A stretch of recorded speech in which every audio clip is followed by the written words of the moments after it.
समय 20 साल पहले का है। धूप खिली हुई थी। जोशपुर काफी पिछड़ा हुआ गांव था। धूल भरी सड़कें, कच्चे मकान, ईंट और सीमेंट की पक्की नींव पर नहीं बल्कि गीली मिट्टी और फूस के सहारे खड़े थे। अधूरा बना विद्यालय जो बच्चों के भविष्य की नींव रखे जाने से पहले ही वीरान हो गया था, जो ये बताता था कि यहाँ की जिंदगी बस कट रही थी, जी नहीं जा रही थी। धर्मपाल, गांव के सरपंच, जिनकी कमर गांव की समस्याओं के बोझ से झुकी हुई थी और अब चौपाल की पुरानी चारपाई पर गहरी निराशा में बैठे थे। अरे नंदलाल, ये साल भी खत्म होने को आया और बिजली के खंभे कहाँ हैं? सरकारी दफ्तर में अपील डाले हुए 2 साल हो गए। मेरा चेहरा उतर गया है। अब बिजली कब आएगी हमारे गांव में नंदलाल? अरे हम कब तक ऐसे जिएंगे? कब तक? हर बार नेता अपने झूठे वादे देके हमारे वोट ले जाते हैं और हमें इस दुर्दशा में छोड़ देते हैं। सरपंच जी, सरकारी काम आप तो जानते ही हैं। अब मैं क्या ही बोलूं? पता नहीं सरकार कब इस गांव का भला करेगी, पर मुझे तो अब बिजली से ज्यादा फिक्र अपनी बेटी तारा की पढ़ाई की है। अरे 5 साल की हो गई है, भोली है, पर पढ़ने का चाव उसमें दिखता है। पर गांव से स्कूल 10 किलोमीटर दूर है। उसे रोज कैसे भेजूं? कहां से लाऊं उतने पैसे और अकेले उस बच्ची को इतनी दूर किस भरोसे भेज दूं? अरे अपनी पीढ़ी तो ऐसे ही अंधेरे में कट गई, पर बच्चों का क्या होगा? घर के पिछले हिस्से में जहाँ टूटी फूटी दीवारें और सूखी घास थी, 5 साल की तारा चुपचाप बैठी थी और कोयले से जमीन पर टेढ़ी मेढ़ी आकृतियाँ बना रही थी। ये को है, ये है, अब कैसे बनेगा? तारा की माँ सीमा उसके पास आती है। अरे मेरी बिटिया, ये क्या कर रही है? तुझे किसने सिखाया ये सब? माँ, जब मैं साहूकार के बेटे मोहन को शहर की टीचर से पढ़ते देखती हूँ तो सुनती हूँ। टीचर कहती है ज्ञान ही सबसे बड़ी दौलत है। माँ, मुझे भी वही दौलत चाहिए। मैं भी पढ़ूंगी और कलेक्टर बनूंगी।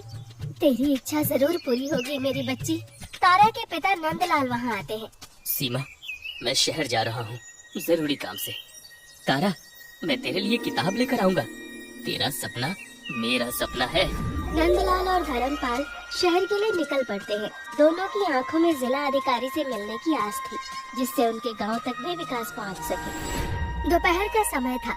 नंदलाल और धर्मपाल जिला अधिकारी वर्मा के दफ्तर के बाहर खड़े हैं। कलेक्टर साहब बहुत जरूरी मीटिंग में हैं। साहब सुनिए मेरी बात को, दोबारा नहीं बोलूंगा।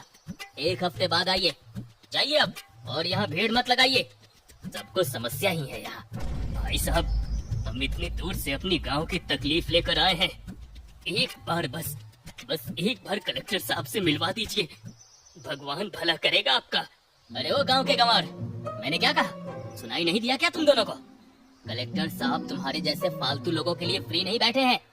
ये कोई चौपाल नहीं है कि जब मन किया मुंह उठाकर चले आए।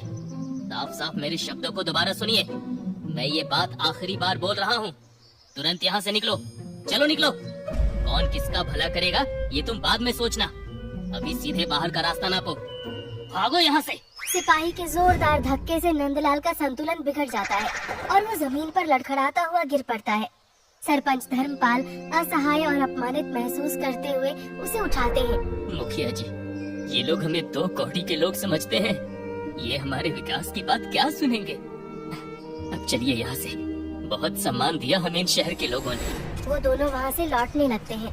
तभी नंदलाल एक स्टेशनरी की दुकान पर रुकता है। भाई साहब, मेरी बेटी के लिए किताब चाहिए, अक्षर ज्ञान वाली। और एक छोटी कॉपी, सबसे अच्छी वाली देना। अरे नंदलाल, तू क्या करेगा किताब का? क्या यहाँ स्कूल खुल जाएगा? हाँ? स्कूल नहीं है तो क्या, मैं पढ़ाऊंगा तारा को। मेरी बेटी का सपना टूटने नहीं दूंगा। मेरी तारा को शिक्षा मिलनी ही चाहिए। नंदलाल घर लौटकर तारा के लिए लाई हुई किताब देता है। शुक्रिया पापा, मेरे पापा सबसे अच्छे पापा। मैं पढ़ूंगी और सबसे पहले अपने गांव में एक स्कूल खोलूंगी। आप देखना पापा। कुछ दिनों बाद सुबह का वक्त था। गांव में अचानक हलचल होती है। वैन और कैमरे के साथ सोशल एक्टिविस्ट आरती आती है। नमस्कार, आज मैं यहाँ आप लोगों की मदद करने आई हूँ। आप सब बताइए, आपको सबसे पहले कौन सी कमी महसूस होती है? बिजली, हमें रात के लिए बिजली चाहिए मैडम। सड़क अच्छी नहीं है बेटी, सरकार कोई मदद नहीं करती है। नंदलाल भीड़ से बाहर निकलता है। माफ कीजिएगा, ये बात सही है कि बिजली जरूरी है, पर हम सदियों से बिना बिजली के जी रहे हैं। पर शिक्षा, अरे उसके बिना हमारा गांव कभी विकसित नहीं होगा। हमें पहले स्कूल चाहिए। एक शिक्षित पीढ़ी ही हमें अंधेरे से बाहर निकाल सकती है। शिक्षा ही हमें इस दुर्दशा से निकालेगी। अरे नंदलाल, तुम पागल हो गए हो? बिना बिजली के रात में लोग कैसे पढ़ेंगे? पहले बिजली चाहिए, गर्मी से बुरा हाल है भाई। आप सही कह रहे हैं। बेटी, तुम्हारा नाम क्या है और तुम्हें क्या चाहिए, बिजली या स्कूल? मेरा नाम तारा है, मुझे स्कूल चाहिए। मैं पढ़कर कलेक्टर बनूंगी और अपने गांव को सबसे आगे ले जाऊंगी। शानदार। नंदलाल जी, आपकी बेटी ने मेरी सोच को और मजबूत कर दिया। अब तो जोशपुर में सबसे पहले स्कूल बनेगा। मैं सरकार से जल्द ही अनुमति लेकर यहाँ एक प्राथमिक विद्यालय बनवाऊंगी। सुबह का समय था। अब उस बात को 6 महीने बीत चुके थे। स्कूल का काम तेजी से चल रहा था। नंदलाल बहुत खुश था, पर साहूकार का बेटा मोहन तारा को देखकर व्यंग करता है। ओए तारा, तू तो इस गरीबों के स्कूल में पढ़ेगी। मैं तो अब शहर के बड़े हॉस्टल में जाऊंगा। वहाँ एसी वाली क्लास और इंटरनेशनल टीचर होते हैं। बड़ा मजा आएगा। तू इसी गोबर स्कूल में पढ़। तारा उदास होकर घर आती है। पापा, मुझे तो कौड़ी के स्कूल में नहीं पढ़ना, मुझे भी शहर जाना है। मेरी बच्ची, ये किसने कहा? अरे स्कूल ज्ञान का मंदिर होता है, कोई स्कूल 2 कौड़ी का नहीं होता बेटा। देख बेटा, अगर नियत सच्ची हो ना, तो पढ़ाई करने वाले बच्चे कहीं से भी पढ़ लेते हैं। ये हमारे गांव का पहला सवेरा है। अरे इसे कभी बुरा नहीं बोलना। हाँ हाँ पापा, आपने सही कहा। ये हमारे गांव का पहला प्राथमिक विद्यालय है। मैं यहीं पढ़ूंगी और सबको पढ़ाऊंगी। स्कूल बनकर तैयार हो जाता है। आरती ने छत पर सोलर पैनल लगवाए थे। विदाई के वक्त आरती भावुक हो जाती है। ये सिर्फ एक वीडियो शूट नहीं था, इस गांव ने मुझे बहुत कुछ दिया है। मैं आप सबको मिस करूंगी। ये स्कूल आपको विकास की पहली सीढ़ी चढ़ने में मदद करेगा। अलविदा। आरती गांव से चली जाती है। अगली सुबह स्कूल को खुले 1 दिन हो गया था। तारा उत्साह से स्कूल जाती है और शाम को लौटकर घर आती है। माँ, पापा, टीचर ने कहा है कल से स्कूल में यूनिफॉर्म में आना और नर्सरी की किताबें भी लेकर आनी है, नहीं तो डांट पड़ेगी। पैसे कहाँ से आएंगे? मुझे तो लगा था प्राथमिक स्कूल में फीस नहीं लगेगी, पर ये खर्च। नंदलाल रात में चुपके से घर के मंदिर में रखा चांदी का पुराना सिक्का उठाता है। तभी उसे सीमा देख लेती है। ये क्या कर रहे हो? मंदिर का सिक्का क्यों उठा लिया? इसे बेचकर तारा के लिए ड्रेस और किताबें लाऊंगा। मैं उसकी पढ़ाई में कोई बाधा नहीं आने दूंगा। मैंने कहा था ना, प्राथमिक स्कूल में भी खर्च होता है। तो क्या हम अपनी आर्थिक तंगी में उसकी पढ़ाई छुड़वा दें? हाँ? नहीं, अगर हम दोनों मिलकर काम करेंगे तो हम अपनी बेटी को पढ़ा सकते हैं। तो मुझे बस काम करने की इजाजत दे दो। ठीक है, दोनों मिलजुल के काम करते हैं और घर की आर्थिक स्थिति सुधारेंगे। अगले दिन सीमा गांव के बड़े साहूकार कुंदन लाल के घर काम ढूंढने जाती है। उसे वहाँ साफ सफाई का काम मिल जाता है। मुझे साहूकार कुंदन लाल के यहाँ काम मिल गया है। अब हम अपनी बेटी की सारी जरूरतें पूरी कर सकेंगे। मुझे माफ कर देना, मेरे होते हुए तुम्हें काम पर जाना पड़ रहा है। ये आप कैसी बातें कर रहे हैं? मैंने दुख और सुख दोनों में साथ देने की कसम खाई है। सीमा काम शुरू करती है। साहूकार कुंदनलाल की नीयत ठीक नहीं थी। वो किसी न किसी बहाने सीमा को गलत तरीके से छूने की कोशिश करता था। सीमा मजबूरी में चुप रहती है। अरे सीमा, जरा चाय तो ले दिया। आराम से काम कर, कोई जल्दी नहीं है। सीमा नजरें झुकाए वहाँ से चली जाती है। कुछ दिनों बाद दोपहर का समय था। कुंदन लाल की पत्नी मायके गई हुई थी। वो सीमा को फिर से अकेले चाय देने बुलाता है। सीमा, बैठो बैठो, ये दूसरी कप चाय तुम्हारे लिए है। तुम्हें कुछ बहुत जरूरी बात कहनी है। सीमा डरते हुए सोफे पर बैठ जाती है। देखो, तुम मिट्टी में पड़ा वो हीरा हो जिसकी पहचान एक असली जौहरी ही कर सकता है, और वो जौहरी मैं हूँ। मैं तुम्हें बहुत पैसे दूंगा, अब बस मेरी ये ख्वाहिश पूरी कर दो। तुम्हारी बेटी को कलेक्टर बनाना है ना, पैसों की चिंता मत करो। आप क्या कहना चाहते हैं? साफ साफ कहिए, मैं वैसी औरत नहीं हूँ। अरे दो कौड़ी की औरत मुझे मना करेगी हैं? मेरा हाथ छोड़िए, नहीं तो मैं शोर मचा दूंगी। कुंदन लाल जबरदस्ती करने लगता है। सीमा पूरी ताकत से विरोध करती है। भगवान के लिए मुझे छोड़ दीजिए। तभी सीमा की नजर खिड़की से बाहर जाती है। वो देखती है कि मालकिन घर में वापस आ रही थी। डर और जबरदस्ती के खिलाफ लड़ते हुए वो जैसे ही कुंदन लाल का हाथ खुद को छुड़ाने के लिए हटाती है, तभी मालकिन अंदर आती है। ये सब क्या हो रहा है? देखो डार्लिंग, मुझे अकेला देखकर ये मौके का फायदा उठाना चाहती थी।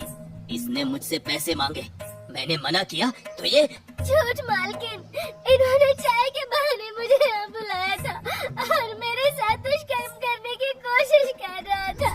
अच्छा हुआ मालकिन आप आ गई।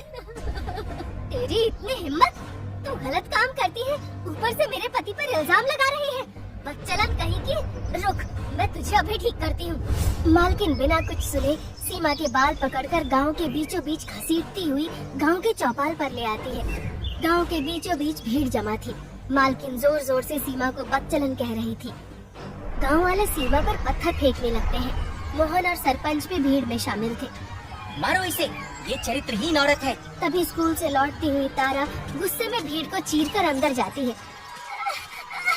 रुक जाइए, आप मेरी माँ को क्यों मार रहे हैं? मेरी माँ ऐसी नहीं है।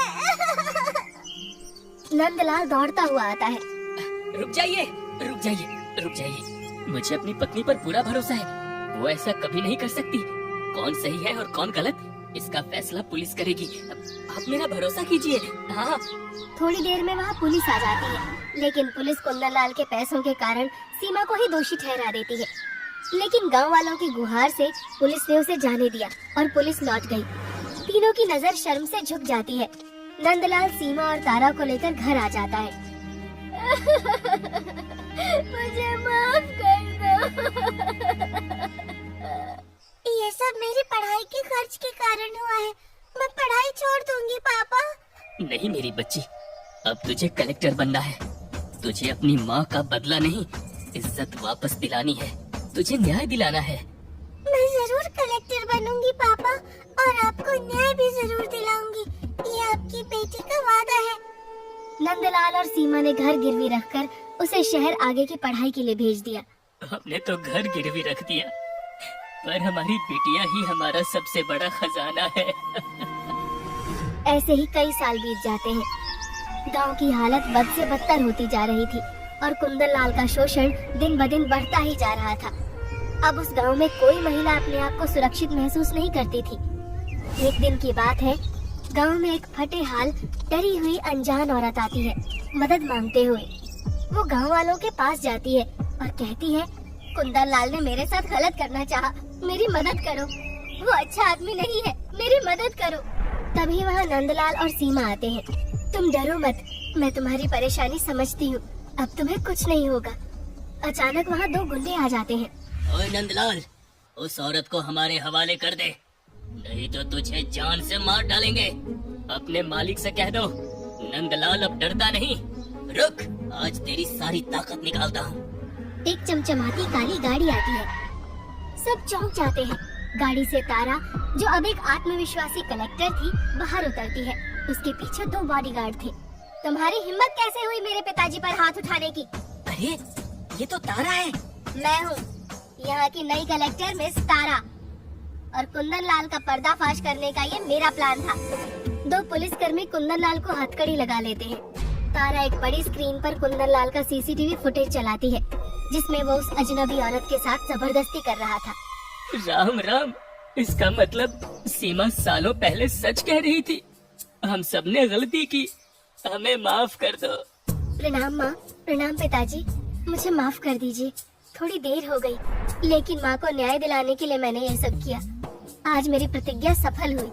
कुंदन लाल जैसे लोगों की जगह जेल में है। मेरी बच्ची, तूने मेरे सपने और माँ की इज्जत वापस दिलाई। भगवान तेरे जैसी बेटी सबको दे। मेरे पास तेरी तारीफ में कोई शब्द नहीं है। तूने गांव के सामने मेरी इज्जत वापस लौटा दी। हाँ बेटी, मेरे गले लग जा। पूरा गांव तारा पर गर्व करता है। तारा अपने गांव जोशपुर में विकास लाती है। हर सुबह हम नया जन्म लेते हैं। आज हम जो करते हैं वही सबसे ज्यादा मायने रखता है। उठो, जागो और तब तक मत रुको जब तक लक्ष्य प्राप्त ना हो जाए। बड़े सपने देखो, कड़ी मेहनत करो और कभी हार मत मानो। तो दोस्तों, ऐसी ही अनोखी और रस भरी कहानियाँ देखने के लिए हमारे चैनल को सब्सक्राइब करें